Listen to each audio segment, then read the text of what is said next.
태초에 하나님께서 하늘과 땅을 창조하셨느니라. 하나님은 세 인격으로 된 분이시다. 아버지 하나님, 아들 하나님, 그리고 성령 하나님. 그리고 이 세 분은 한 분이시다. 참되고 살아계신 하나님. 세 분은 모두 독립되어 있으시나 그럼에도 세 분은 모두 하나이시다. 하늘나라에 루시퍼라 불리는 한 아름다운 천사가 있었는데 그는 하나님의 보좌를 지키는 높은 지위를 가지고 있었다. 그러던 어느 날 교만의 죄가 그의 마음에 들어왔고 그래서 그는 전능하신 하나님처럼 되고자 했다. 광기로 가득 찬 루시퍼는 수많은 천사들을 꿰어들였고 하늘나라를 차지하려는 자신의 계획에 가담하게 했다. 그러나 루시퍼에게는 커다란 문제가 있었으니 그는 피조된 존재에 불과했던 것이다. 하나님은 루시퍼와 반역한 모든 천사들을 하늘나라에서 쫓아내셨다. 이 타락한 천사들은 마귀들이 되었고 루시퍼는 사탄이 되었다. 그들은 지구 곳곳에 정착했고 그곳은 사탄의 영토가 되었다. 지구는 한 놀라운 드라마의 초점이 되었다. 바야흐로 여러 주인공들 가운데 하나를 출연시킬 때가 된 것이다.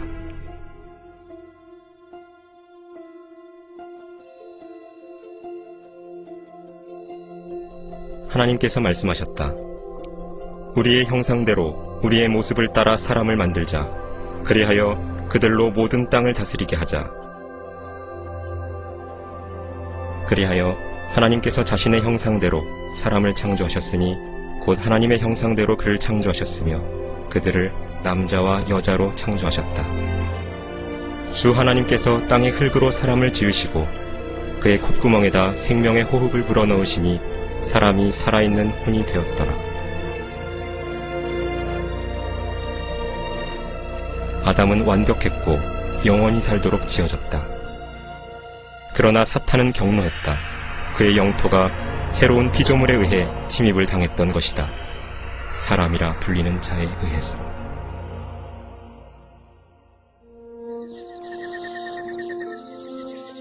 아담은 아름다운 에덴 동산에 살았고 하나님의 아들이 창조하신 모든 동물에게 이름을 지어주었다. 아담은 하나님과 일치하여 동행했고 주님은 그에게 모든 살아있는 것들에 대한 통치권을 부여하셨다. 그러나 사탄은 아담을 증오했기에 그가 죽기를 바랐다. 주 하나님께서 그 사람에게 명령하여 말씀하셨다. 동산의 모든 나무에서 나는 것을 내가 마음대로 먹을 수 있으나 선과 악의 지식의 나무에서 나는 것은 먹지 말라. 내가 거기서 나는 것을 먹는 날에는 반드시 죽으리라.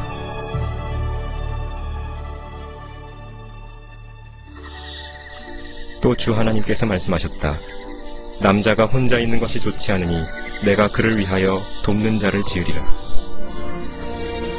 그리하여 주님께서 아담의 갈비뼈 중 하나로 이브를 창조하셨다. 그리고 동산에서의 그들의 삶은 참된 낙원이었다. 이브가 홀로 있을 때 사탄이 아름다운 뱀의 모양으로 그녀에게 접근했다. 그는 이브에게 거짓말을 하여 금지된 나무에서 나는 것을 먹도록 유혹했다.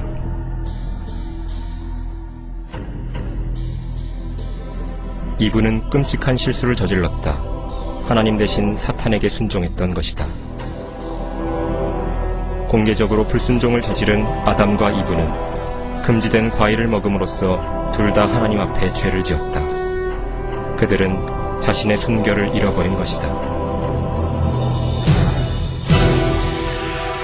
그들은 모두 영적으로 죽었고 죄가 그들의 후손들에게 바이러스처럼 전달되었다. 그 결과 우리 중에 죄 없는 사람이 아무도 없는 것이다. 하나님은 죄를 증오하시기에 그분 앞에서 그것을 허용하지 않으신다. 죽음의 저주가 온 인류와 땅 위에 임했다. 주님께서는 죄의 결과로 땅을 저주하시어 가시나무와 엉겅퀴를 내게 하셨다. 그러므로 주 하나님께서 에덴 동산에서 그를 내어보내어 그가 취함을 입은 그 땅을 갈게 하셨다.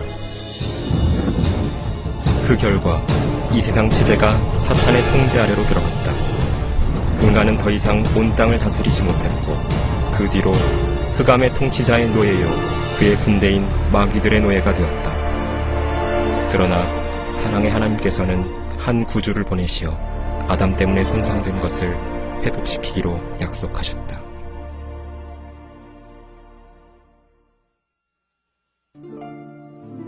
아담과 이브에게는 자녀가 많았다. 아들들 가운데 둘은 카인과 아벨이라 이름지었다. 맏아들인 카인은 악의에 찬 분노로 동생 아벨을 살해했다. 인류는 이미 타락으로 치닫기 시작했다.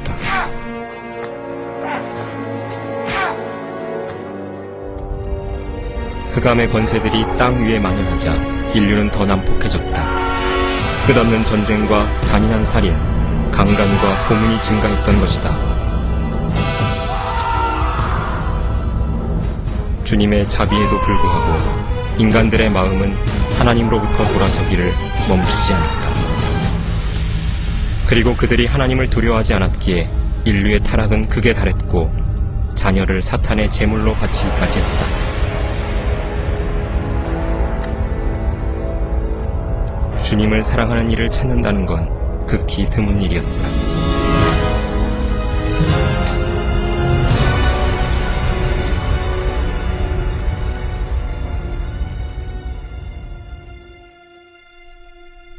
하지만 한 사람이 있었으니 믿음의 사람 곧 아브라함이 있었다. 그는 하나님의 친구였다. 주님은 그의 아내가 90살 되던 해에 아들을 주심으로써 아브라함을 축복하셨다. 그것은 기적적인 출생이었다. 그 계보에서 하나님의 선택받은 백성이 나왔으니 바로 이스라엘의 자손들이었다. 시간이 지남에 따라 이스라엘의 자손들은 이집트인들의 노예가 되었고 400년 동안 고된 노예 생활을 했다. 하나님께서는 도움을 구하는 그들의 부르짖음을 들으셨다. 주님은 그들을 사랑하셨고 그들이 주님을 섬기기를 원하셨기에 그들에게 한 구원자를 보내셨다. 그의 이름은 모세였다. 그는 하나님의 말씀을 지상에서 가장 강력한 사람인 이집트의 통치자에게, 막강한 파라오에게 전달했다.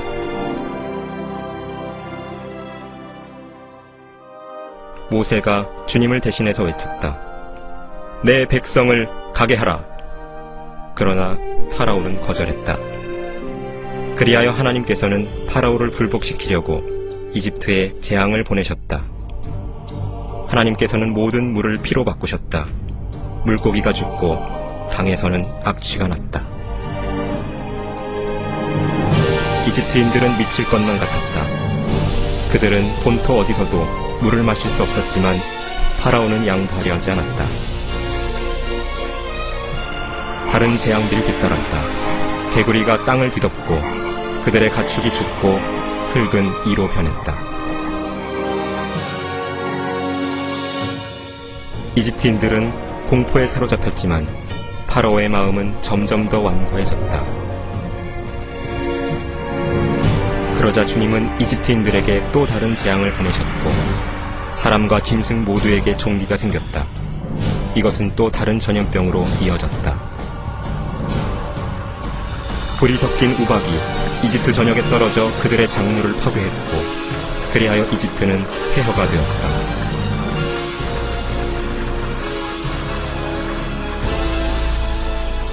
최후의 큰 재앙이 이집트 전역의 모든 첫 태생을 죽이려 하고 있었다.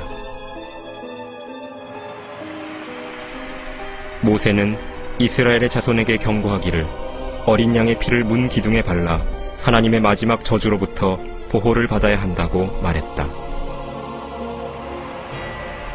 주님께서 이집트를 심판하셨다. 한밤중에 주님은 멸망시키는 자와 함께 그 땅을 두루 다니시며 모든 첫 태생을 죽이셨다. 그러나 문 기둥의 피를 보신 주님은 멸망시키는 자가 그 집에 들어가는 것을 허락지 않으셨다. 그냥 지나치신 것이다. 그날 밤 이집트의 각 가정에는 시신들이 생겼다. 나라 전체가 광적인 흥분에 휩싸였고 파라오의 아들까지도 죽어 있었다. 날이 새기 전 파라오는 이스라엘의 자손들을 멀리 데려가서 주님을 섬기라고 모세에게 명령했다. 그리하여 그들은 하나님의 강력한 손 아래서 그곳을 떠났다.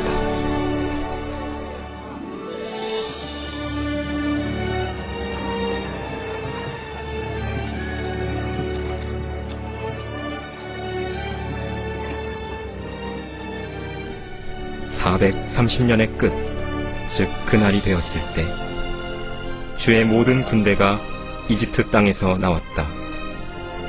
그 밤은 그들을 이집트 땅에서 데리고 나오신 주께 중히 지켜야 할 밤이었다.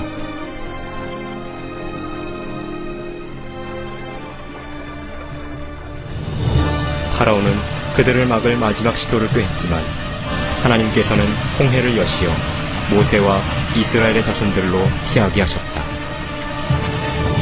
그 후 주님은 파라오의 군대 위로 불을 닫으심으로 그들을 멸망시키셨다.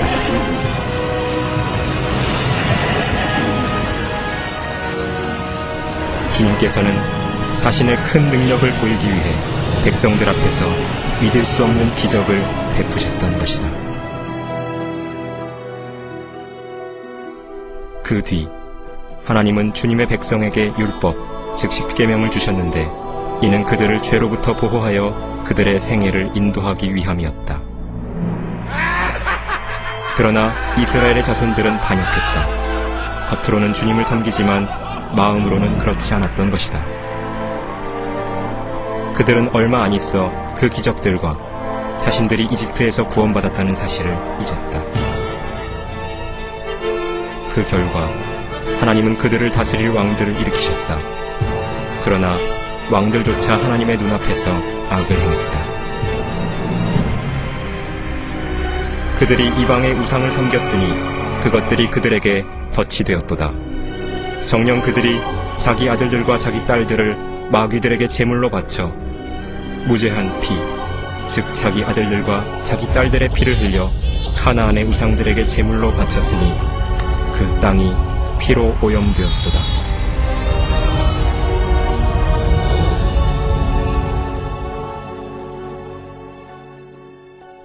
그러자 하나님께서는 죄들을 회개하고 하나님을 섬기라고 경고하도록 주님의 선지자들을 보내셨다. 그러나 그들은 반역에 반역을 거듭했다. 백성들은 그 선지자들을 증오했고 회개하고 주님을 섬기기보다는 오히려 이 하나님의 사람들을 무자비하게 살해해버렸다.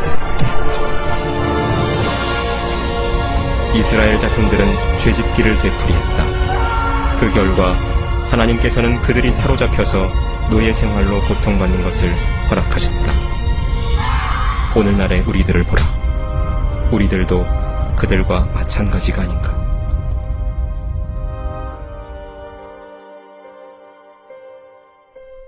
온 세상이 거짓말쟁이들과 도둑들과 살인자들과 음행하는 자들로 가득하다. 우리는 복수를 즐겨하며 우리 모두가 죄의 저주 아래 놓여 있다. 따라서 성경은 다음과 같이 선포한다. 모든 사람이 죄를 지었으므로 하나님의 영광에 이르지 못하였다고. 죄인이 죽으면 무슨 일이 일어나는지 보도록 하자. 이 사람은 자기가 모든 것을 가진 줄로 알았다. 성경에서 그는 이렇게 말한다. 그리고 나서 내 혼에게 말하기를, 내 혼아, 네가 여러 해 동안 쓸 물건들을 많이 쌓아두었으니 편히 쉬고 먹고 마시고 즐거워하라 하리라. 그러나 하나님께서 그에게 말씀하신다. 너 어리석은 자야.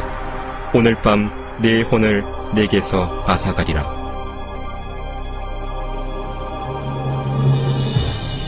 한 번 죽는 것은 사람들에게 정해진 것이고 그 뒤에 심판이 정해져 있다.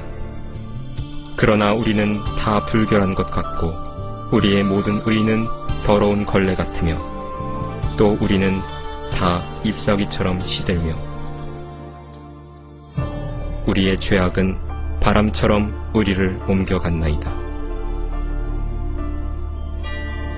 살아계신 하나님의 손 안으로 떨어지는 것은 두려운 일이라.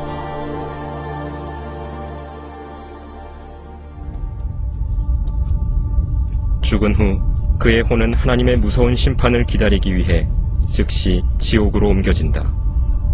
이 모든 것은 그가 하나님의 사랑의 선물인 영원한 생명을 거절했기 때문이다.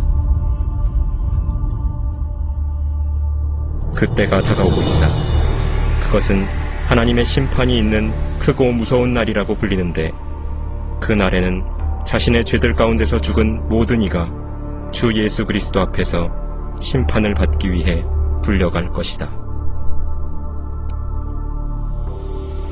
하나님의 말씀은 이렇게 말씀한다. 또 내가 큰 백보자와 그 위에 앉으신 분을 보니 그의 면전에서 땅과 하늘이 사라졌고 그들의 설 자리도 보이지 않더라. 바다도 그 안에 있던 죽은 자들을 넘겨주고 또 사망과 지옥도 그들 안에 있던 죽은 자들을 넘겨주며, 또 내가 죽은 자들을 보니 작은 자나 큰 자나 하나님 앞에 서 있는데 책들이 펴져 있으며 또 다른 책도 펴져 있는데 그것은 생명의 책이라. 죽은 자들은 자기들의 행위에 따라 그 책들에 기록된 대로 심판을 받더라. 사람이 말하는 어떠한 빈말이라도 심판날에는 그에 관하여 해명하게 되리라. 그 일이 끝나면 하나님께서는 한 천사를 시켜 생명의 책을 열게 하실 것이고 거기에 당신의 이름이 나와 있는지 보실 것이다. 그 천사가 보고 말할 것이다. 주님, 그 이름은 나와 있지 않습니다. 그러면 하나님께서 이렇게 말씀하실 것이다. 너희 저주받은 자들아, 내게서 떠나 마귀와 그의 천사들을 위하여 준비한 영원한 불 속으로 들어가라. 그러므로 이들은 영원한 형벌에 들어갈 것이라. 그러나 의인들은 영원한 생명으로 들어가리라.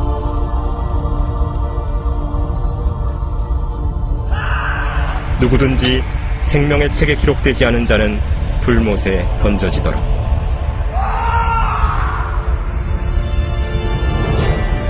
성경은 다음과 같이 말씀한다.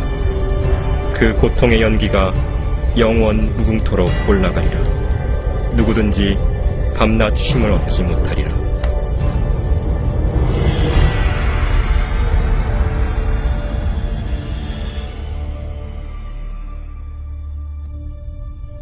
그러나 위대한 사랑의 하나님께서는 당신이 이 무서운 장소를 피할 수 있는 한 길을 예비하셨다. 주님께서는 아무도 멸망하지 않고 다 회개에 이르기를 원하신다.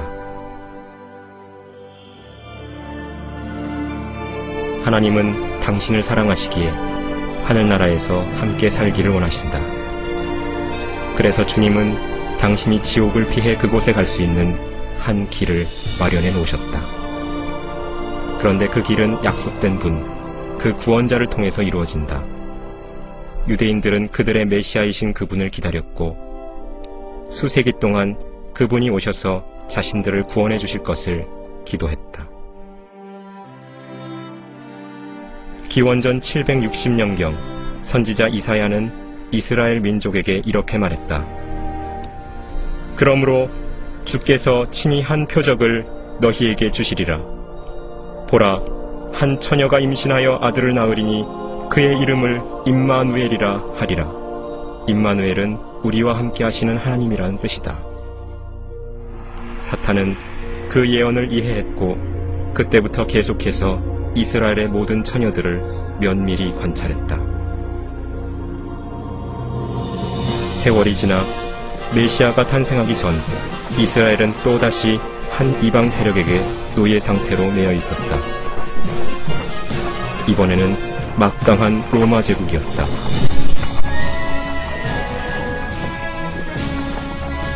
로마는 유대인들에게 아무런 자비도 베풀지 않았다. 바로 이 암울한 기간에 하나님의 위대한 구원 계획이 시작되었다.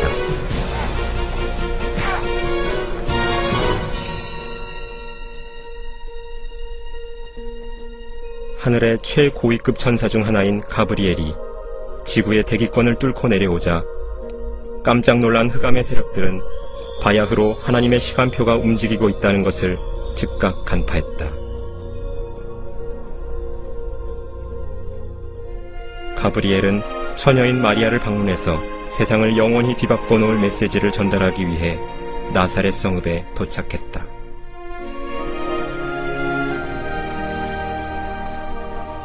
마리아는 천사가 나타나자 몹시 당황했다. 그는 그녀에게 이렇게 말했다. 보라, 네가 너의 태안에 임신하여 한 아들을 낳으리니 그의 이름을 예수라 하라.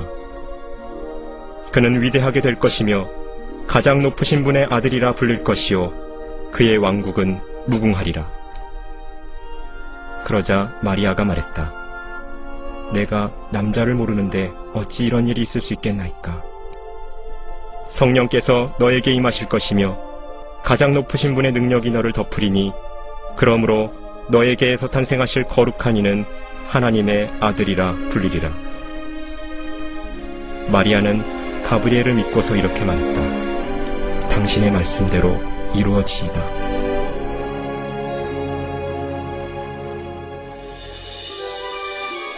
예수께서는 하늘의 영광을 떠나 주님의 임무를 시작하신다. 목적지는 나사렛. 성령께서 처녀 마리아를 덮으시고 그녀가 임신한다. 그녀의 몸 안에서 우주의 창조주가 아기로 변형되는 중이다.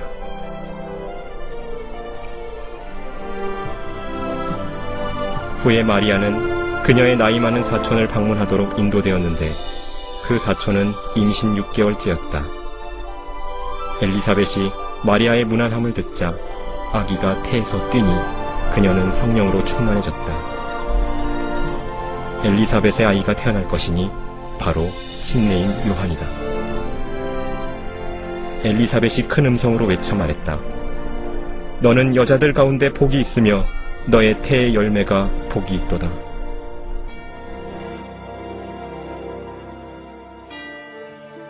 마리아는 요셉과 약혼한 사이였지만 이제 그녀는 아이를 가졌고 유대의 법은 결혼 전에 임신한 모든 처녀에게 죽음을 요구했다. 이것이 마리아에게 가장 큰 문제였다.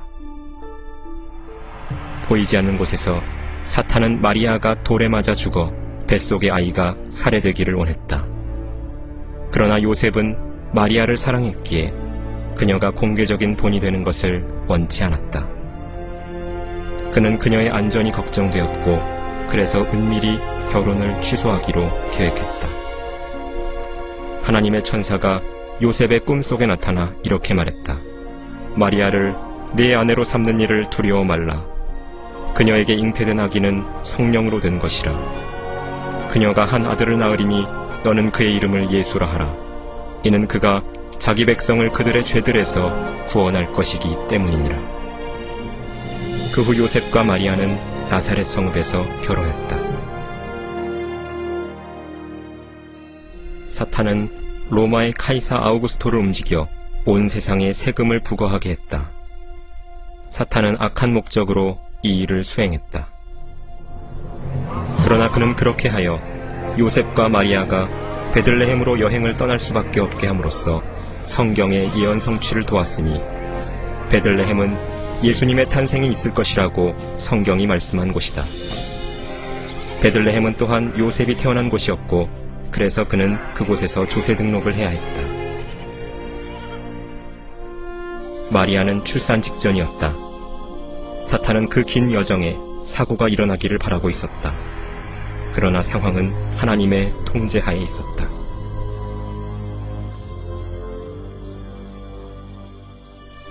그리하여 그녀가 자기의 첫 아들을 낳아 그를 포대기로 싸서 구유에 누이니 이는 여관에 그들이 들 방이 없었기 때문이었다.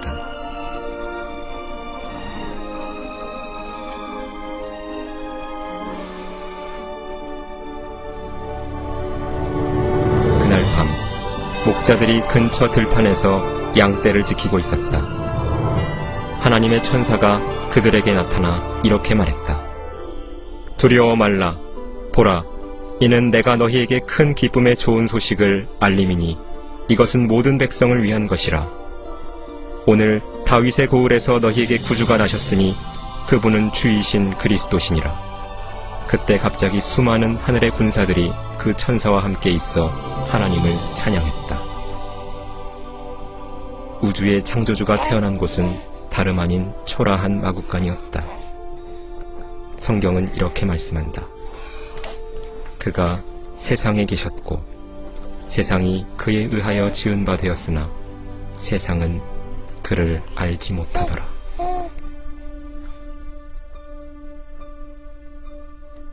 성경은 예수님을 이렇게 묘사한다. 태초에 말씀이 계셨고 그 말씀이 하나님과 함께 계셨으니 그 말씀은 하나님이셨느니라.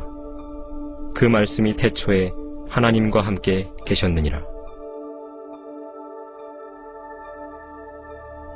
만물은 그에 의하여 지은 바 되었으며 이미 지음받은 것 가운데 그가 없이 지어진 것은 아무것도 없더라.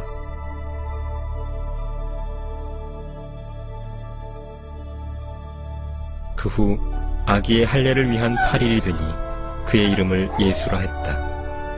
이 이름은 그가 잉태되기 이전에 천사에 의하여 그렇게 일컬어진 것이다.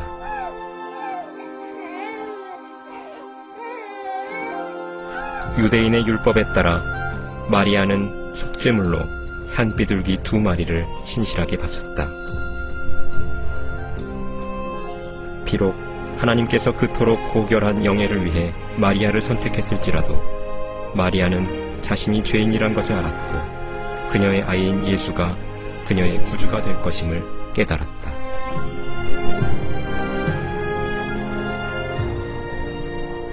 성전에 시므온이라는 한 존경받는 이가 있었다. 성경은 이렇게 말씀한다. 성령께서 그에게 계시로 알게 해주셨으니 이는 그가 주의 그리스도를 보기 전에는 죽음을 보지 아니하리라는 것이라. 그는 아기 예수를 품에 안고서 말했다. 내 눈으로 주의 구원을 보았나이다. 주 예수께서 태어나셨을 때 하늘에 별 하나가 나타났고 동방의 현자들은 예물들을 가지고서 그 별을 따랐다. 그들이 예루살렘에 도착하기까지는 2년이 걸렸을 것이다. 그 현자들은 헤롯 왕에게 와서 물었다. 유대인의 왕으로 태어나신 분이 어디 계신가? 우리가 동방에서 그의 별을 보고 그분께 경배드리러 왔노라. 헤롯 왕은 이 말을 듣고 온 예루살렘과 더불어 불안해했다.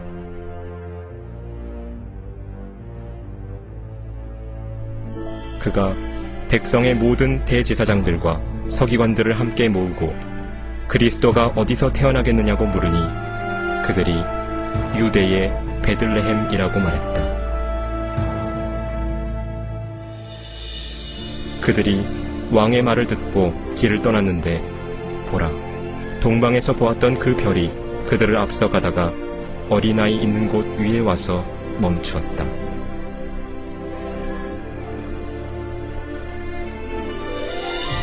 그들이 그 집에 들어가서 모친 마리아와 함께 있는 어린아이를 보고 엎드려 그에게 경배하고 보물함을 열어 황금과 유향과 모략을 예물로 드렸다.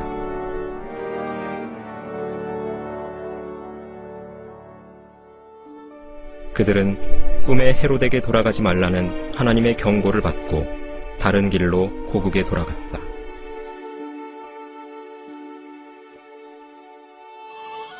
그들이 떠난 후 보라, 주의 천사가 꿈에 요셉에게 나타나 이렇게 말했다. 헤롯이 그 어린아이를 찾아서 죽이려고 하니 일어나 어린아이와 그의 모친을 데리고 이집트로 피하여 내가 네게 말할 때까지 거기 있으라.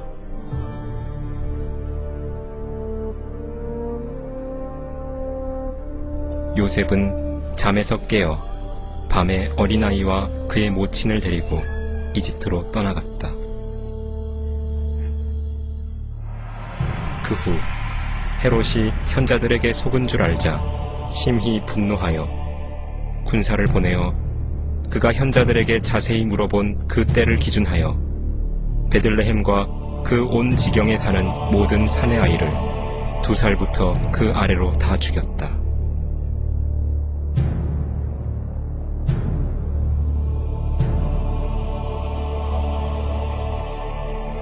이는 선지자 예레미야를 통하여 다음과 같이 말씀하신 것이 이루어진 것이다. 라마에서 슬퍼하고 울며 크게 애곡하는 소리가 들렸으니 라헬이 자기 자식들을 위하여 우는 것이요 그녀가 자식들이 없으므로 위로받기를 원치 아니하였도다.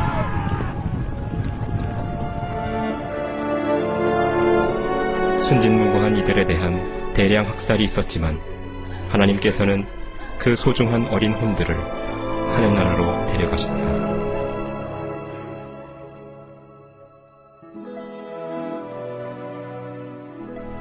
헤롯 왕이 죽은 후 그 가족은 나사렛으로 다시 돌아왔다.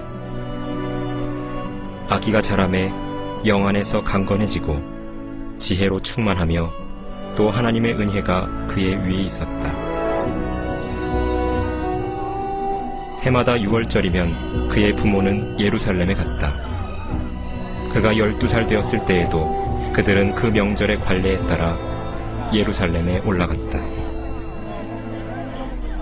6월절 기간 동안 예수님은 자신이 하나님의 어린 양으로 어느 날 세상의 죄들을 위해 희생되리라는 것을 깨달았다. 이것은 가장 위대한 인생이었다.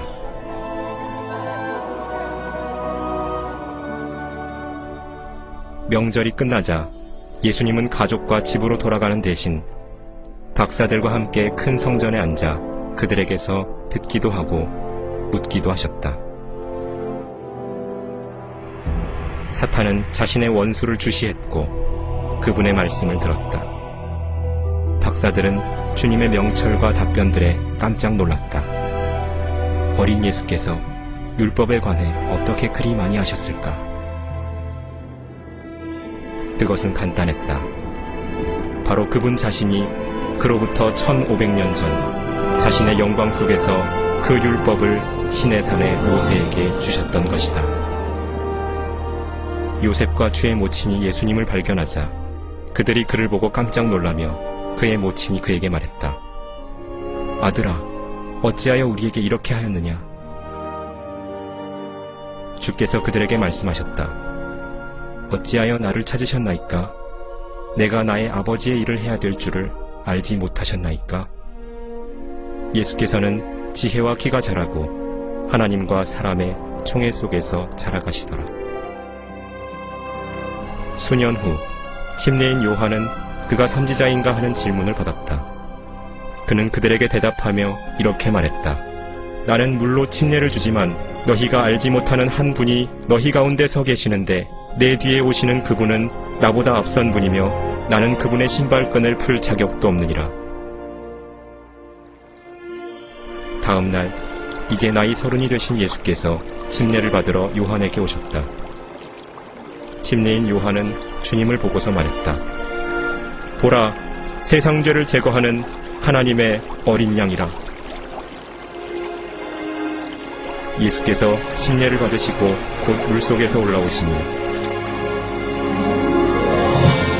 보라, 하늘들이 그에게 열리고 하나님의 영이 비둘기같이 내려와 그의 위에 임하는 것을 보셨다. 보라, 하늘에서 한 음성이 있어 이렇게 말씀하셨다. 이는 내 사랑하는 아들이요 그 안에서 내가 기뻐하노라. 즉시 주님은 성령에 이끌려 광야로 들어가시어 들짐승들과 함께 계시며 마귀에게 시험을 받으셨다. 주님은 40일 동안 아무것도 드시지 않았다. 사탄은 주님이 죄를 짓게 하려고 갖은 노력을 다 기울였지만 완전히 실패하고 말았다. 왜냐하면 예수님은 바로 전능하신 하나님이시며 그분 안에 죄가 없으셨기 때문이었다. 시험이 끝나자 예수께서 말씀하셨다. 사탄아, 여기서 물러가라. 기록되었으되 너는 주 너의 하나님께 경배하고 오직 그분만을 섬기라고 하였느니라. 그러자 마귀가 주를 떠나고 보라, 천사들이 와서 주를 섬겼다. 주님은 자신의 사역을 시작하시면서 이렇게 설교하셨다. 회개하라, 천국이 가까이 왔느니라. 그리고 예수께서는 이렇게 말씀하심으로 하나님의 뜻을 계시하셨다. 너희 원수들을 사랑하고 너희를 미워하는 자들에게 잘해주라. 주님의 가르침에 깜짝 놀란 백성들은 이 사람처럼 말한 사람은 아직껏 아무도 없었다고 말했다. 성전을 관장하는 대부분의 종교 지도자들은 무자비하고 하나님의 법을 부패시킨 부유한 위선자들이었다. 하여 그들은 금세 주 예수의 대적들이 되었다. 하나님의 성전은 이미 가난한 자들과 순진한 이들을 속이는 곳, 즉 돈 버는 곳으로 전락해버렸다. 그것을 보신 예수께서는 분노에 가득 차 채찍을 만드신 후 종교 사기꾼들을 성전에서 몰아내고 환전상들의 돈을 쏟고 그들의 상들을 뒤엎으시며 말씀하셨다.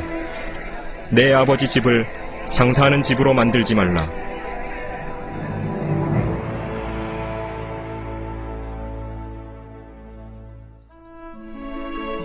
예수께서는 위대한 기적을 행하는 분이셨다. 성경은 이렇게 말씀한다. 보라, 한 문둥병자가 나와서 주께 경배드리며 말씀드리길, 주여, 주께서 원하시면 저를 깨끗게 하실 수 있나이다 라고 하니 예수께서 손을 내밀어 그를 만지며 말씀하시기를, 내가 원하노니 깨끗해지라고 하시니 즉시 그의 문둥병이 깨끗해지더라.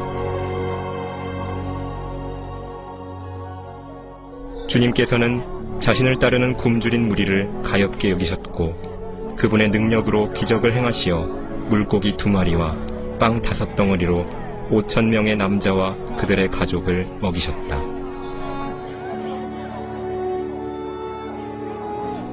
또 예수께서는 나오셔서 큰 무리를 보시고 가엾게 여기시어 그들의 병을 고쳐주셨다.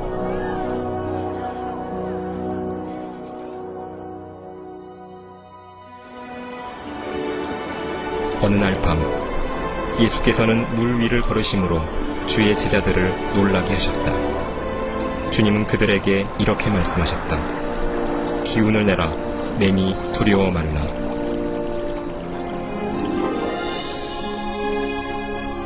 모든 창조물이 하나님의 아들에게 순종했다. 예수께서는 이렇게 선언하셨다. 나는 부활이요 생명이니 나를 믿는 자는 죽어도 살리라. 자신의 권세를 증명하시려고 주님은 나흘 동안 죽어있던 나사로의 무덤에 오셨다.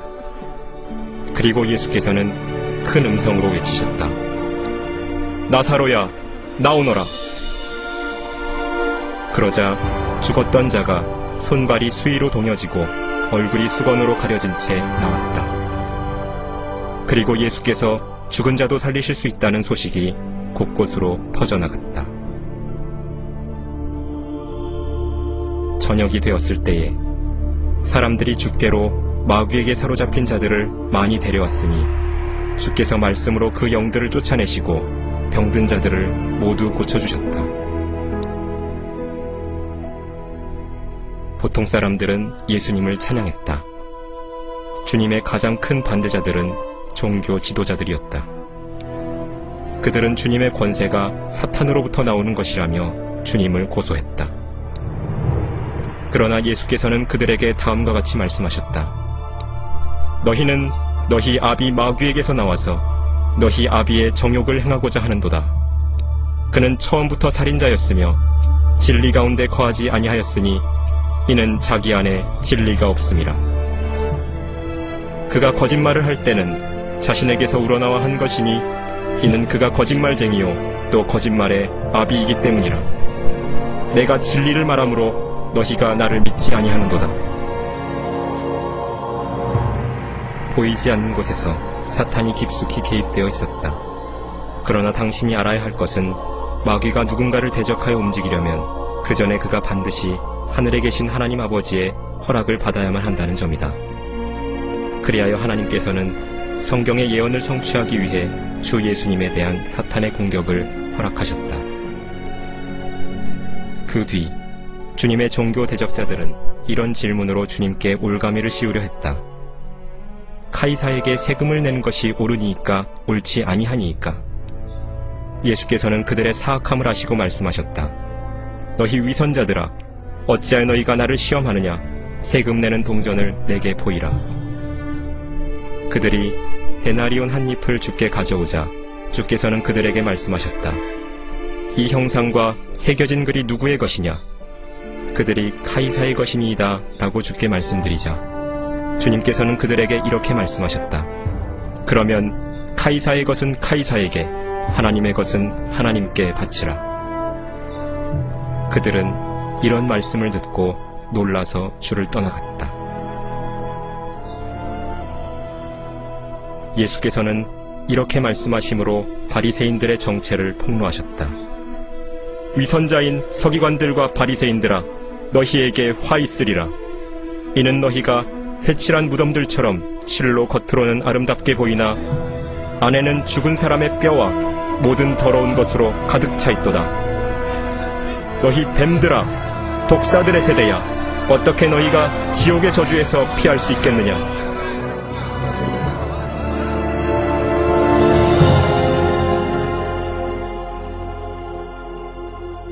예수께서 말씀하셨다.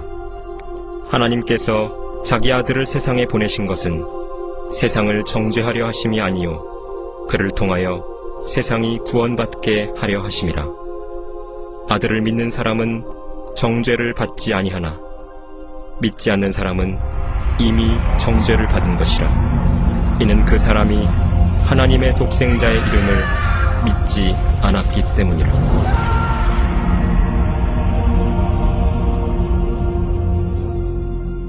예수께서 군중에게 이렇게 말씀하셨다. 진실로 진실로 내가 너희에게 말하노니 내 말을 듣고 또 나를 보내신 분을 믿는 자는 영생을 얻고 정죄에 이르지 아니할 것이며 사망에서 생명으로 옮겨지느니라. 그분 안에 생명이 있었으니 그 생명은 사람들의 빛이었다. 주 예수께서는 다음과 같이 말씀하시므로 당시 종교 체제에 충격파를 던지셨다. 나는 길이요 진리요 생명이라. 나로 말미암지 않고는 아버지께로 올 사람이 아무도 없느니라. 이로써 그분이 하늘나라로 가는 유일한 길이 되심을 온 세상에 선포하신 것이다. 이 말씀으로 종교계가 발칵 뒤집혔다. 그들은 그분이 그렇게 말씀하셨다는 이유로 예수님을 증오했고 오늘날에도 대다수가 이 말씀을 증오한다.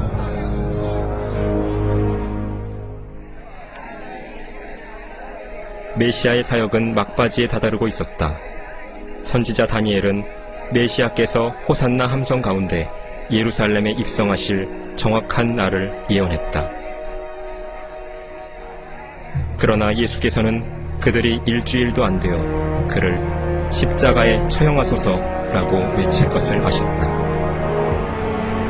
사탄은 종교 지도자들을 움직여 자신의 철천지 원수의 죽음을 계획하는 데 바빴다. 말하자면 그와 그의 천사들을 하늘나라 밖으로 쫓아낸 분이 바로 예수 그리스도이셨던 것이다.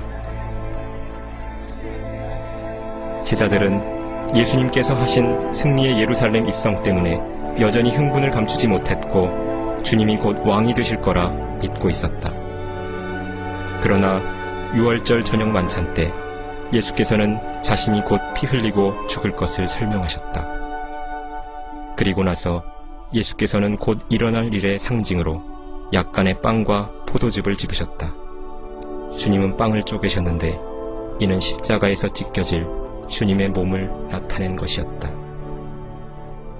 그 후 주님은 그들에게 포도즙을 주셨으며 이는 주님이 흘리실 피를 상징했다. 주님은 이 의식을 그분이 다시 오실 때까지 행하게 하셨다.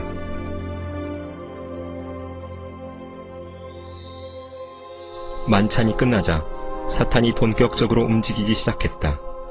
그는 유다 이스카리옷이라는 제자의 몸 안에 들어가 그를 이용했다. 뒤이어 일어난 일로 인해 유다는 역사상 가장 흉악한 배신자가 되었다. 유다는 주님을 배반하기 위해 대제사장에게로 갔다. 유다는 은 30개를 받고서 주님을 종교 집단에게 팔았다. 그러자 사탄은 자신이 승리할 때가 다가왔다고 믿으며 세상의 빛이신 예수님을 죽이기 위해 자신의 흑암의 세력들을 불러 모았다.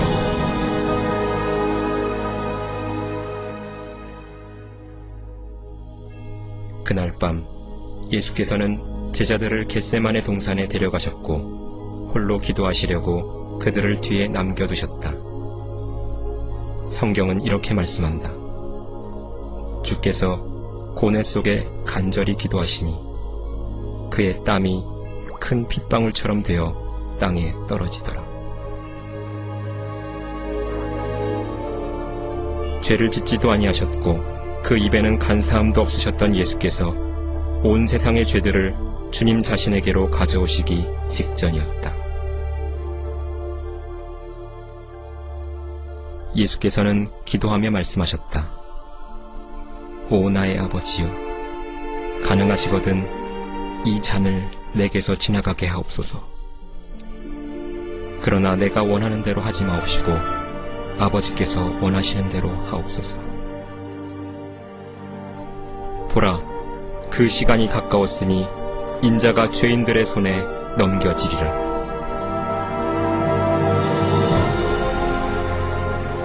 주께서 아직 말씀하고 계실 때 곧 12 가운데 하나인 유다가 왔고 대제사장들과 서기관들과 장로들에게서 온 큰 무리가 칼과 몽둥이를 가지고 그와 함께 있었다.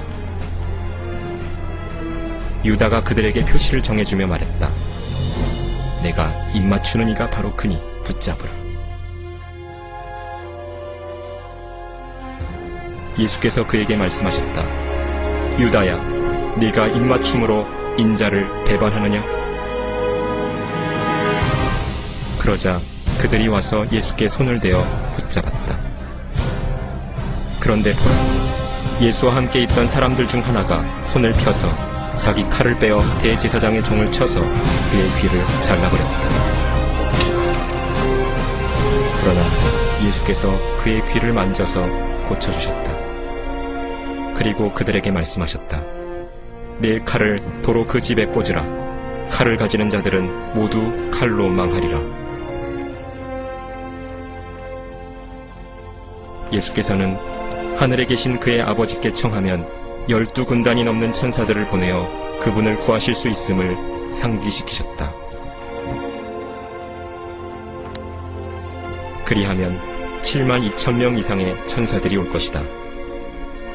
그러나 예수께서는 천사들이 지켜주는 것을 허락하지 않으셨다. 이는 성경을 성취하기 위해 자신이 십자가에 처형되어야 하셨기 때문이다. 주님이 체포되셨을 때 사탄은 기뻐했다. 그의 철천지 원수가 무방비 상태였기 때문이다. 마귀가 복수할 순간이 이른 것이다.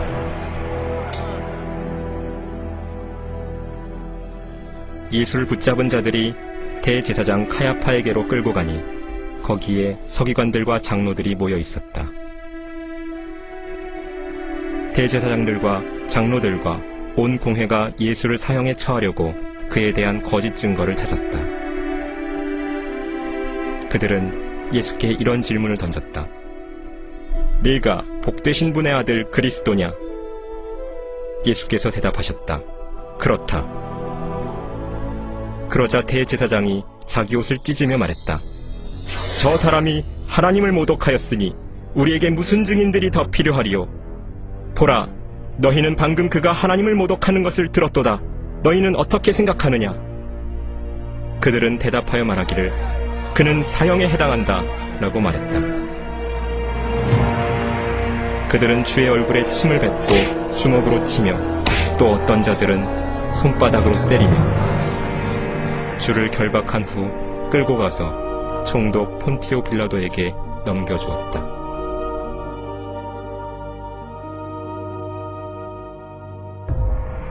대제사장들과 장로들에게 고소를 당하셨으나 주께서는 아무 대답도 아니하셨다. 이러한 행동은 또 다른 예언을 성취시켰다. 그가 억압을 당하고 고난을 당하여도 그의 입을 열지 아니하였으니 그가 어린 양처럼 도살장으로 끌려가며 또 털 깎는 자들 앞에 양이 말없듯이 그가 자기 입을 열지 아니하는도다. 빌라도가 주께 물었다. 네가 유대인의 왕이냐? 그러자 주께서 대답하여 그에게 말씀하셨다. 그렇도다. 주께 대한 고소를 들은 후 빌라도는 정치적으로 덫에 걸려들었다. 두려움에 그는 탈출구를 찾았다. 그때 빌라도가 대제사장들과 무리에게 말했다. 나는 이 사람에게서 아무 잘못도 찾지 못하였노라. 유대인들이 격분하여 상황을 거의 폭동으로 몰아가며 빌라도에게 압력을 가했다. 이날은 유대의 특별한 명절이었고 빌라도는 이때에 죄수 한 명을 석방시켜주는 관습이 있다는 것을 알았다. 빌라도는 예수께서 풀려나시기를 원했다. 그런데 병사들이 바라바라는 살인자를 사람들 앞에 데려왔다. 그들은 그와 주 예수 가운데 한 사람을 택하려 한다. 빌라도는 누가 풀려나야 하는지를 군중에게 물었다. 그리스도냐 바라바냐. 그러나 놀랍게도 그들은 모두 한 입으로 소리쳤다. 그 사람이 아니라 바라바라, 바라바. 빌라도는 유대인의 왕이라고 불리는 자를 어떻게 해야 하는지 물었고 군중은 소리쳤다. 그를 십자가에 처형하소서. 빌라도는 예수께서 죽을 만한 일을 하지 않았다는 것을 알았다. 그는 예수님을 채찍질하면 군중이 만족할 것이고 그래서 주님을 풀어줄 수 있으리라 생각했다. 그리하여 예수께서는 채찍을 맞기 위해 병사들에 의해 끌려가셨다. 그러나 주 예수께서는 상황을 완전히 손에 쥐고 계셨다. 십자가 처형을 향한 각각의 단계는 하늘에 계신 아버지 하나님과 아들 하나님, 성령 하나님께서 땅이 형성되기 이전에 미리 계획해 놓으신 것이었다. 그들은 머리 위 들보에 구주의 양손을 메고서 그분을 채찍질함으로써 내가 치는 자들에게 내 등을 맡겼도다 라는 예언을 성취시켰다. 예수께서는 그들을 막을 권세가 있었지만 주님은 그들의 행위를 기꺼이 허락하셨다. 대개 가죽 채찍에는 쇠조각과 납덩어리, 날카로운 뼈조각들이 붙어 있었다. 등은 물론 엉덩이와 다리에도 채찍질이 가해졌다. 채찍의 날카로운 뼈들과 금속 때문에 살점이 떨어져 나가고 근육이 쪼개져 열어 젖혀졌다. 얻어맞은 동맥들에서 피가 튀기도 했다. 대부분의 희생자들은 이렇게 맞는 것만으로 숨을 거두었다. 그러나 그는 우리의 허물로 인하여 상처를 입었고 그는 우리의 죄악으로 인하여 상하였도다. 우리의 화평을 위한 징계가 그에게 내려졌고 그가 맞은 채찍으로 우리가 치유되었도다.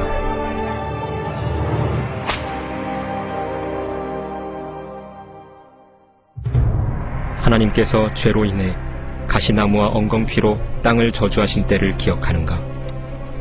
병사들은 독이 묻은 가시면류관을 만들었고 그것을 주님의 머리에 억지로 끼워 넣어 붓고 피가 나는 극심한 고통을 맛보게 하였다. 예수께서 우리를 위해 속죄물이 되신 것이다. 가시면류관은 죄의 끔찍함을 상징한다. 그리고 그들은 그의 옷을 벗기고 주홍색 겉옷을 입혔다. 그들은 그의 오른손에는 갈대를 쥐어주며 그의 앞에 무릎을 꿇고 조롱하며 말하기를 유대인의 왕 만세라고 하며 함께 있던 모든 병사가 예수님의 얼굴을 주먹으로 무자비하게 때렸고 갈대로 그분의 머리를 후려쳤다.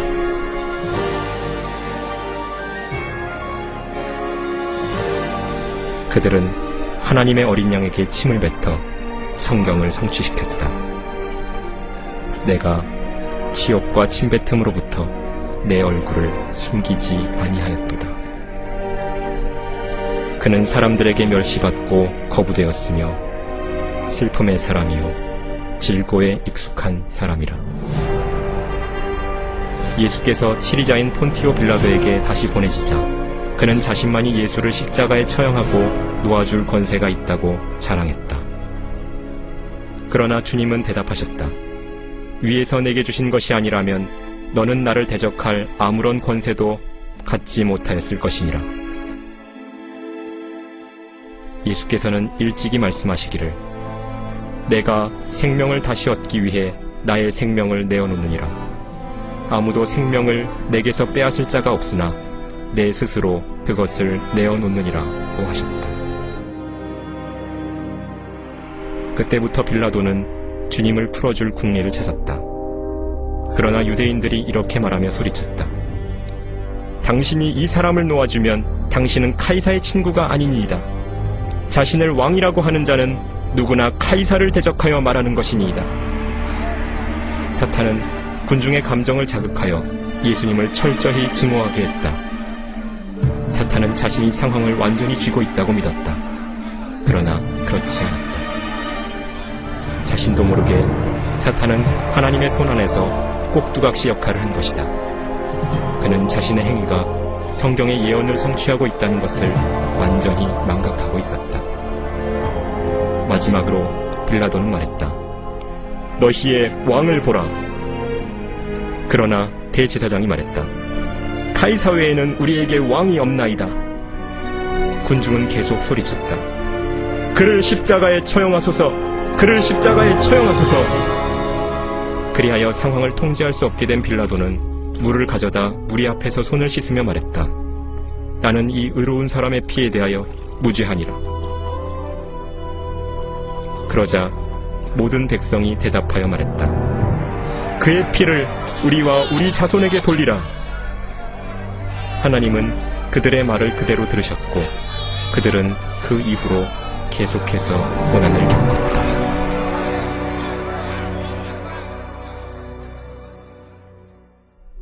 그 후 빌라도는 예수님을 십자가에 처형하라고 넘겨주었고 그들은 주님을 데려갔다.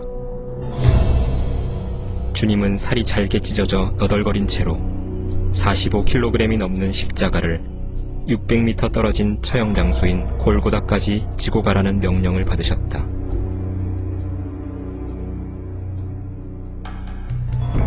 거친 목재가 주님의 찢어진 등 속을 파고들었고 이때쯤 이미 주님은 탈수 증세를 겪고 계셨다. 그분이 살아계신다는 건 그야말로 기적이었다. 그리하여 또 다른 예언이 이루어졌다. 실로 그가 우리의 질고를 지고 우리의 슬픔을 지었는데도 우리는 그가 형벌을 받아 하나님께 맞으며 고난당한 줄로 생각하였도다.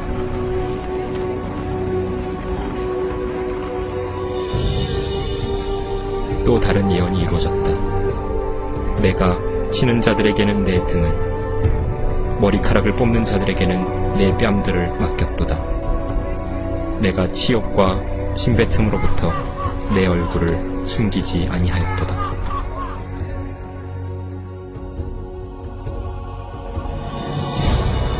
사랑과 자비의 하나님께서 자신의 피조물들의 모욕과 거짓말과 증오를 견디기 위해 하늘나라를 떠나신 것이다.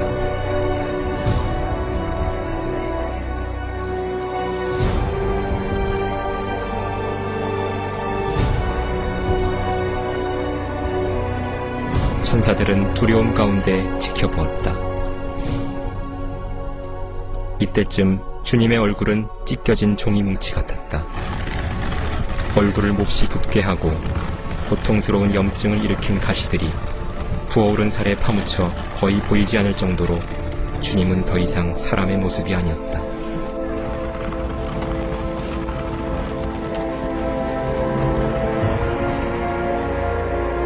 이 일이 일어나기 수백 년 전에 시편 기록자는 주 예수님에 관해 다음과 같이 예언했다. 개들이 나를 에워싸고 악인의 무리들이 나를 둘러쌌으며 그들이 내 손과 내 발을 찔렀나이다. 예수께서도 친히 이렇게 말씀하셨다. 또 내가 땅에서 들리면 모든 사람을 내게로 이끌어오리라.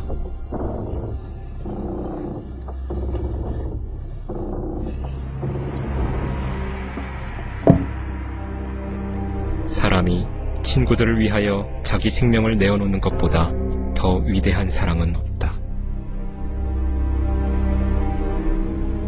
주와 함께 강도 2명을 십자가에 못 박으니 한 사람은 주의 오른편에 또 한 사람은 주의 왼편에 있었다. 그리하여 그가 범죄자들과 더불어 헤아림을 받았다고 말한 성경이 이루어졌다. 병사들은 주님의 옷을 두고 도박을 벌였다. 온유하신 예수께서는 온 세상이 보는 앞에서 벌거벗겨지시어 더 심한 굴욕을 당하셨다. 예수께서는 자신을 고문하는 자들을 보시고 기도하셨다. 아버지여, 저들을 용서해 주옵소서. 그들은 자기들이 하는 것을 알지 못하나이다. 구경꾼들은 이렇게 말했다. 네 자신을 구원하여 십자가에서 내려오라. 대제사장들도 서기관들과 더불어 이와 같이 그들 가운데서 조롱하며 말했다. 그가 남은 구원하면서도 자기 자신은 구원할 수 없도다. 이스라엘의 왕 그리스도여, 십자가에서 지금 내려와 보라. 그러면 우리가 보고 믿으리라.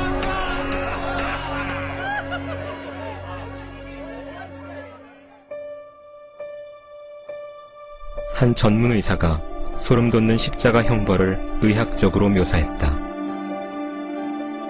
이것은 인간이 직면할 수 있는 가장 고통스러운 죽음이었습니다. 그분은 스스로를 지탱해야 숨을 쉴 수 있었습니다. 팔목 중앙신경을 강타한 대못들로 야기된 격렬한 고통은 양팔을 타고 폭발하듯 올라가 뇌로 들어가서 척추로 내려갑니다.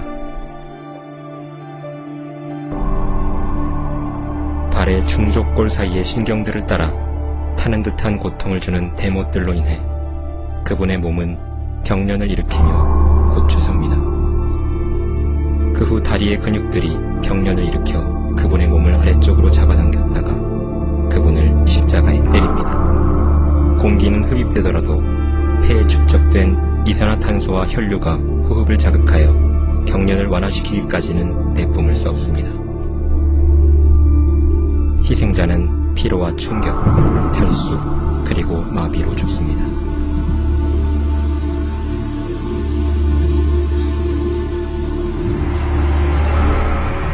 심장은 탁한 피를 펌프질할 능력이 거의 없습니다. 각각의 수십억 개의 세포들이 한 번에 하나씩 죽기 때문입니다. 우리의 죄들이 예수 그리스도를 십자가에 보낸 것이다. 많은 사람들이 너를 보고 놀랐듯이 그의 용모가 다른 사람보다 더 상하였고 그의 모습이 사람들의 아들들보다 더 상하였도다. 이것은 인류 역사의 전환점이었다.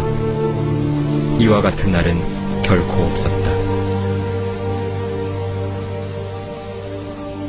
하나님께서 세상을 이처럼 사랑하셔서 그의 독생자를 주셨으니 이는 그를 믿는 사람은 누구든지 멸망하지 않고 영생을 얻게 하려 하심이니라.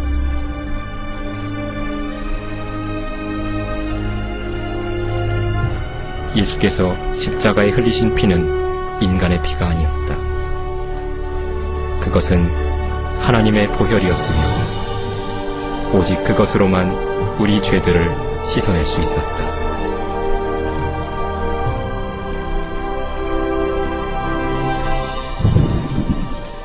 예수님께서 왜 이 모든 일들을 겪으셨을까? 그건 당신을 위해서, 그분이 당신을 사랑하시기 때문이었다. 죄를 보고 계실 수 없었던 하나님은 하늘을 검게 가리셨다. 예수께서는 악한 생각과 행위를 포함한 인류의 모든 죄를 자신에게로 가져오시어 잔인한 십자가에서 끔찍한 죗값을 지불하셨다. 그리고 이렇게 외치셨다. 나의 하나님, 나의 하나님, 어찌하여 나를 버리셨나이까? 보라, 세상 죄를 제거하는 하나님의 어린 양이라. 숨을 거두시기 직전 주님은 이렇게 외치셨다. 다 이루었다.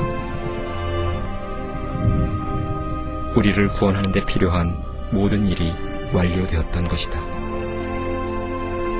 그때 예수께서 큰 음성으로 소리질러 말씀하시기를, 아버지시여, 내 영을 아버지의 손에 의탁하나이다 라고 하시고 이 말씀을 마치신 후 숨을 거두셨다.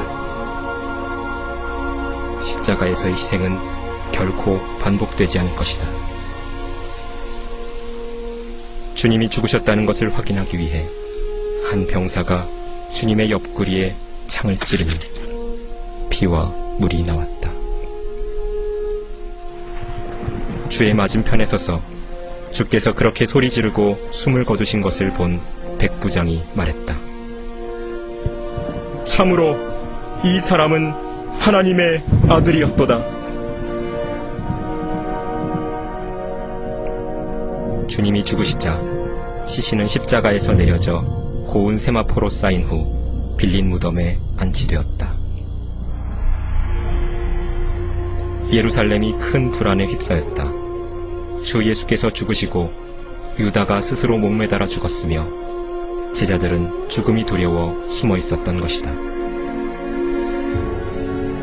어디에도 희망이 보이지 않았다. 불신에 젖은 제자들은 부활하시겠다던 주님의 말씀을 까마득히 잊었다. 그 뒤 전무후무한 가장 위대한 사건이 발생했다. 무덤에 안치된 지 3일 후에 갑자기 하나님의 영광이 나타나 십자가에 처형되셨던 분이 죽은 자들로부터 다시 일어나시어 영원한 생명의 소망을 세상에 주셨던 것이다. 주 예수 그리스도께서는 죄와 죽음과 지옥에 대한 위대한 승리를 거두시고서 다음과 같이 선언하셨다. 나는 알파와 오메가요 시작과 끝이라. 주 곧 지금도 계시고 전에도 계셨고 앞으로 오실 전능하신 분이 말하노라. 나는 살아있는 자며 죽은 자였으나 보라 영원 무궁토록 살아있노라. 아멘. 또한 내가 지옥과 사망의 열쇠들을 가졌노라. 주의 첫날 새벽이 시작될 때 여인들이 예수님의 몸에 바르려고 무덤에 향료를 가져왔다. 한 천사가 다음과 같이 말하며 그들을 맞이했다.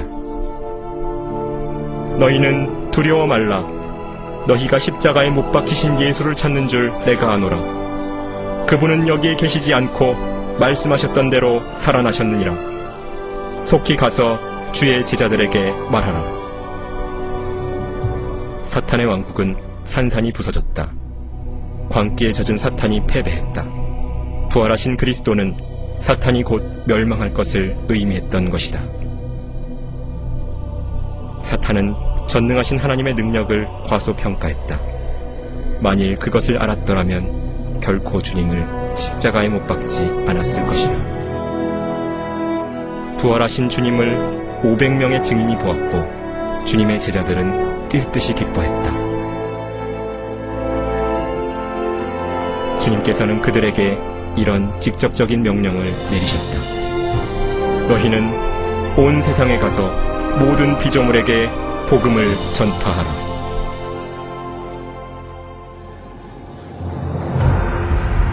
이제 자세히 지켜보십시오. 그리고 셀 수 없이 많은 사람들을 보십시오. 그들은 자신의 죄들 안에서 죽었습니다.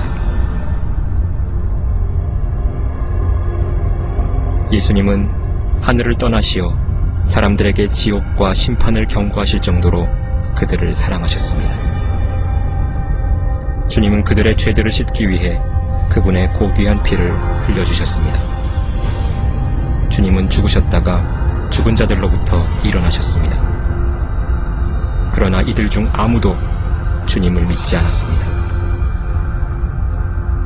그들 중 아무도 예수님을 그들의 주와 구주로 삼지 않았습니다. 생명을 택하는 대신 그들은 죽음을 선택했습니다. 그리하여 전능하신 하나님이자 최종 심판자이신 예수께서 그들을 이곳에 보내셔야만 했습니다. 이것이 그들의 둘째 사망입니다. 하나님의 이름으로 말합니다. 너무 늦기 전에, 당신이 죽기 전에 예수님을 믿어 그분을 당신의 주와 구주로 삼으십시오. 누구도 아닌 바로 당신이 결국 이 무서운 곳에 오기 전에 말입니다.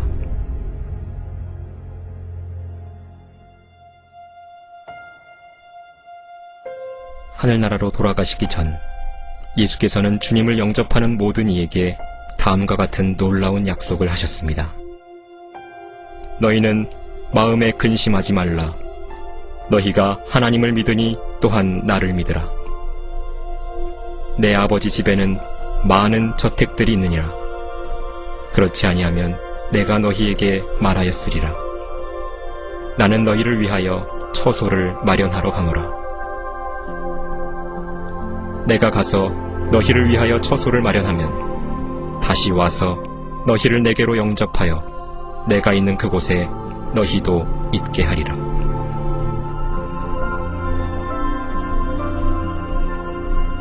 예수께서는 하늘과 땅에 있는 모든 권세를 나에게 주셨도다 라고 선포하신 후 구름을 지나 하늘로 들려 올라가셨습니다.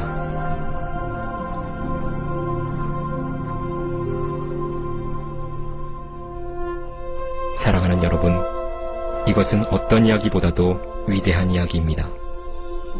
예수님은 참으로 세상의 빛이십니다. 만일 예수님을 놓친다면 당신은 하늘로 가는 길을 놓치는 것입니다. 주님께서 친히 이렇게 말씀하셨습니다. 나는 길이요 진리요 생명이라. 나로 말미암지 않고는 아버지께로 올 사람이 아무도 없느니라.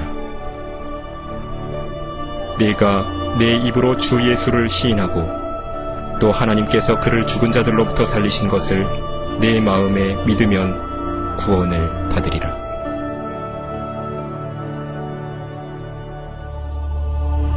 비록 사탄이 패배한 적이라 할지라도 하나님께서는 그에게 이 세상 체제를 다스리도록 허락하셨는데 이 세상은 완전히 타락했습니다. 사탄은 사람들의 마음과 정신을 가려 하나님의 복음을 보지 못하게 하려 합니다. 그래서 수많은 이들이 속고 있는 것입니다. 종교는 당신의 혼을 파멸시키는 여러 방법 중 하나입니다. 그러나 예수께서는 당신의 혼을 구원하기 위해 오셨습니다. 사탄에게는 부처의 가르침을 따르는 무리가 있지만 부처는 죽었습니다. 그는 능력이 없어 구원할 수 없으니 이는 그가 사람에 불과하기 때문입니다. 고대의 이방 종교들은 하늘의 여왕이라 알려진 아스타르테를 경배했습니다. 오늘날 수백만의 로마 가톨릭 신자들은 자기도 모르게 동정녀 마리아라고 부르면서 이와 동일한 이방 여신을 섬깁니다. 하나님은 새기거나 부어 만든 형상을 만드는 사람이 저주를 받는다고 거룩한 말씀에 친히 명령하십니다. 너는 그것들에게 절하지 말고 그것들을 섬기지 말지니라. 이는 하나님의 눈에 가증한 일입니다. 사탄의 걸작 중 하나는 이슬람입니다. 역사는 알라가 고대 중동의 월신에 불과했다고 증명합니다. 모하메드는 주와 구주이신 예수 그리스도를 거절함으로써 지옥으로 운명지어졌습니다. 마귀는 경배할 수백만의 거짓 신을 인류에게 제공했습니다. 인류는 자신의 사악한 상상력을 동원해 벌레로부터 바위, 강, 손으로 만든 우상, 그리고 심지어 사탄 자체에 이르기까지 모든 것을 숭배해 왔습니다.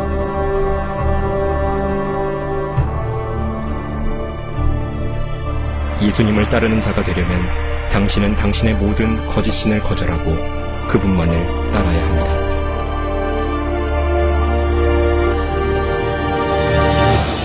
불못은 주 예수 그리스도가 자신의 구주이기를 거절한 모든 일을 위한 마지막 장소입니다. 그들은 너무 늦어버렸습니다. 그런데 당신은 어떻습니까?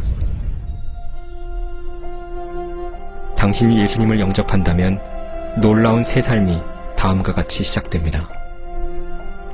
하나님은 당신을 축복하시어 당신의 모든 삶을 변화시키고 새로운 마음을 주실 것입니다. 당신의 모든 문제가 다 사라지지는 않을 것이나 당신을 위하시는 그분이 짐을 대신 지어주실 것입니다. 너희의 염려를 다 하나님께 맡기라. 이는 그분께서 너희를 돌보심이니라. 그리고 장차 당신이 당신의 놀라운 구주 앞에 서는 최고의 순간이 이를 것이고 주님은 당신에게 이렇게 말씀하실 것입니다. 잘하였도다. 착하고 신실한 종아. 내 주인의 기쁨에 동참하라. 하나님은 당신을 사랑하시기에 당신이 불타는 지옥에서 구원받도록 이곳에 인도하셨습니다. 예수님께서 당신의 마음에 들어오시길 원한다면 주님께 요청해야 합니다. 자, 다음의 내용을 진심으로 따라하시기 바랍니다. 주님, 저는 제가 죄인이며 용서가 필요하다는 것을 깨달았습니다. 저는 그리스도께서 저를 위해 죽으시고 죽은 자들로부터 살아나신 것을 믿습니다. 예수님, 이제 회개합니다. 죄로부터 기꺼이 돌이키겠습니다. 제 안에 들어와 주십시오. 주님만이 저의 구원이심을 믿습니다. 제가 생명의 말씀을 듣고 받아들일 수 있도록 해주시니 감사합니다. 주 예수 그리스도의 이름으로 기도하였습니다. 아멘.